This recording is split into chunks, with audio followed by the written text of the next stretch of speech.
Du coup, pour faire suite à la vidéo précédente, je vais faire la capsule là sur l'histoire de la malédiction. Alors ça m'arrive de travailler sur les malédictions. Qu'est-ce qu'une malédiction? Bah, on va prendre le mot dans sa construction simple. Mal-diction. Mal dit.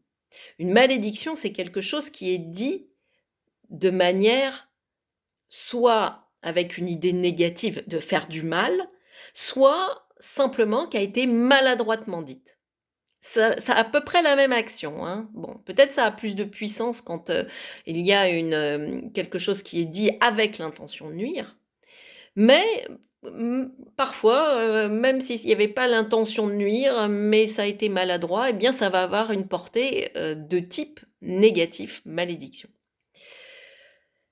C'est très intéressant les malédictions. J'ai eu le cas récemment d'une histoire de malédiction comme ça. J'ai sorti alors moi j'ai des cartes, codées, j'ai des tas de cartes que ça me permet de travailler à l'aveugle, hein, toujours. Plus je travaille à l'aveugle, plus c'est «juste» entre guillemets. Hem, ça m'évite de mettre ma subjectivité en jeu, mon interprétation, mon mental, tout ce bazar-là, qui va altérer, la pureté des informations qui surgissent par le biais, non pas du hasard, mais du test musculaire, puisque moi j'utilise le test musculaire. Donc c'est un autre niveau de dialogue avec le corps, de connaissance d'information du corps. Bon, c'est un peu complexe à expliquer là comme ça. Donc récemment, j'ai eu le cas lors d'une séance, là, je sors cette carte, hein, j'ai un paquet de cartes comme ça, je l'ai fait des paquets, elles sont retournées, je sais pas ce qu'il y a, tout est mélangé et je retourne cette carte. Alors j'aime pas trop, sortir cette carte, il y a des cartes que je montre pas aux gens parce que moi je les comprends, mais à eux ça va leur faire peur, hein, si je leur montre: «Malédiction, ça va être la panique à bord, hein, parce qu'ils vont projeter toutes leurs croyances et toute leur peur. C'est normal, moi, on me sort un truc comme ça, panique à bord, ou je vais me mettre en ça va pas me plaire, hein, je vais m'agacer un chouille, hein. Donc parfois, ça dépend avec quelle personne. Là, en l'occurrence, la personne, c'est quelqu'un qui maîtrise pas mal de choses, c'est une praticienne, donc elle est férue de plein de choses, il y a aucun problème avec ça. Je peux lui montrer la carte malédiction. Donc je lui montre la carte malédiction. Donc elle fait des yeux comme ça, je dis: «Ouais, OK, on va la chercher la malédiction. Donc qu'est-ce qui a été mal dit? C'est quoi la croyance négative qui s'est engrammée, hein, et d'où ça sort? On va essayer de remonter sur l'arbre généalogique, on va essayer de trouver, quoi». Et en fait, ce que j'ai compris de mémoire, c'est que c'est une malédiction qu'elle-même s'était faite. C'est-à-dire que parfois, on peut se faire nos propres malédictions. Et ça, c'est si tu regardes toi dans ta vie comment tu te parles à toi-même, tu vas t'apercevoir que tu te fous des malédictions en permanence. Je m'inclus dans le truc, hein, même si j'ai la théorie, moi dans la pratique, je suis comme tout le monde, je merdouille régulièrement. Mais comme j'ai la théorie, je suis capable à un moment donné de prendre le recul et me dire: «Non, oh tu peux pas dire ça. Tu ne peux pas raisonner comme ça. Sois juste dans ta pensée». Donc parfois, si quand on se dit des choses négatives sur nous-mêmes, quand on se dit: «J'y arriverai jamais» ou «Je suis pas capable de» ou «Qu'est-ce que je suis nul pour faire ça. Ah, je suis maladroit» ou des trucs comme ça ou on répète comme ça des choses négatives et ben, ça peut avoir un poids de malédiction au bout d'un moment. C'est-à-dire qu'on va s'enfermer dans un système et c'est comme une épée de Damoclès, c'est comme un truc qui pèse sur la tête. Parfois, en séance, je peux, évaluer de manière tangible, palpable, l'énergie négative, ça fait comme une masse.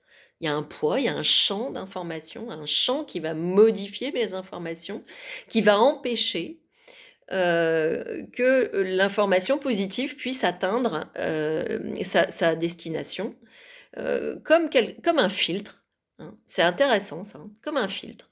D'ailleurs, je crois que c'est comme ça que j'ai trouvé ce truc de malédiction la dernière fois dans la séance.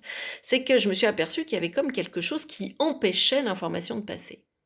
Comme un champ qui bloquait tout et qui me modifiait l'information.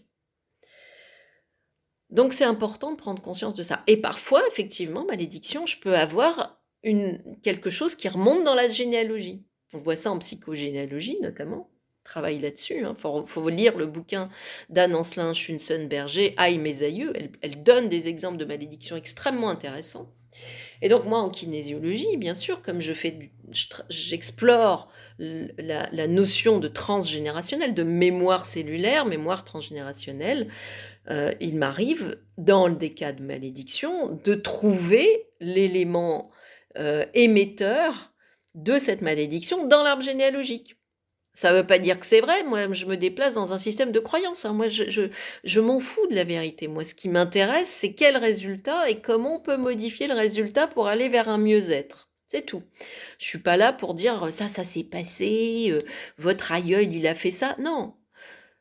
Lorsque je parle de généalogie, de mémoire cellulaire, je dis bah voilà, dans votre système de croyance, il y a ça qui est inscrit.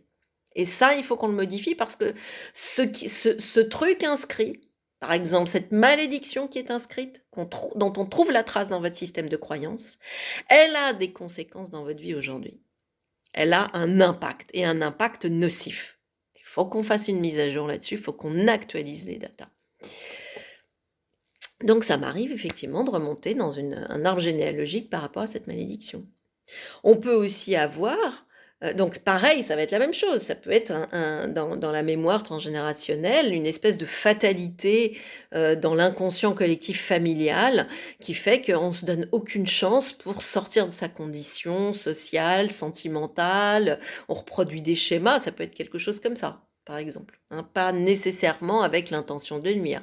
Mais parfois, on peut trouver une information entachée d'une coloration d'intention de nuire, toujours dans un système de croyance. Mais du coup, ça aura une puissance encore plus forte, parce que c'est comme s'il y avait quelque chose auquel on ne peut pas échapper.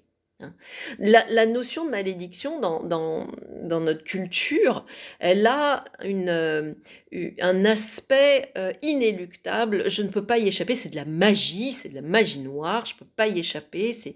Je suis pris au piège, quoi que je fasse, où que j'aille, ça me poursuivra toujours. Hein. Ça, c'est très puissant, l'inconscient collectif. Qu'on y croit ou pas, peu importe, c'est dans l'inconscient collectif. Hein. C'est quelque chose qui est présent. Et nous, on travaille, enfin moi je travaille en tout cas à dédramatiser ce genre de choses, à le dénouer et à surtout lui donner la valeur que ça a, d'un point de vue extrêmement factuel. C'est une data, c'est une donnée, c'est une information, elle est polluante, elle est nocive, il faut la dégager. Je ne vais pas rentrer dans des peurs, des croyances superstitieuses. C'est pas mon truc. Je suis pas du tout dans l'occultisme, même si je brasse des choses assez étranges quand même. Hein. Mais je les brasse comme elles sont. Ok, c'est un objet pour moi. C'est un objet. Bah, je vais travailler avec cet objet. Qu'est-ce que j'en fais? Je veux que cet objet perde son pouvoir et je veux lui substituer un objet positif. Voilà, c'est toujours la même façon que j'ai de travailler et de raisonner et d'explorer le champ d'information. Sans jamais mettre une espèce de peur panique. Enfin, j'évite ce genre de choses. J'évite parce que du coup, on rentre dans l'occultisme. Et moi, l'occultisme, c'est pas mon truc. D'ailleurs, je vais faire une capsule là-dessus, sur l'occultisme. Voilà, j'espère que j'ai été assez claire sur cette notion de malédiction. Donc, faisons attention à ce que nous disons aux autres, à nous-mêmes. Alors, même, et quand ça nous arrive de dire un truc qui peut avoir un poids vraiment toxique pour l'autre ou pour nous-mêmes, rattrapons-nous, réparons, hein, parce que en prenant conscience, oh purée, je peux réparer. Voilà. Donc reprenons l'autre aussi quand il dit des choses négatives, s'il est capable d'entendre, c'est pas toujours évident. On remet le couvert. On essaie de lui expliquer que chaque fois qu'il dit des choses en formulant de manière négative sur lui-même, des jugements durs, critiques, limitants. Hein, le mot limitant est important parce que la malédiction, elle va nous limiter. Ça limite notre champ de liberté, ça limite notre champ d'action et de transmutation de la situation. Donc, ça, en étant conscient de ça, encore une fois, on reprend notre pouvoir et on reprend du pouvoir. Voilà.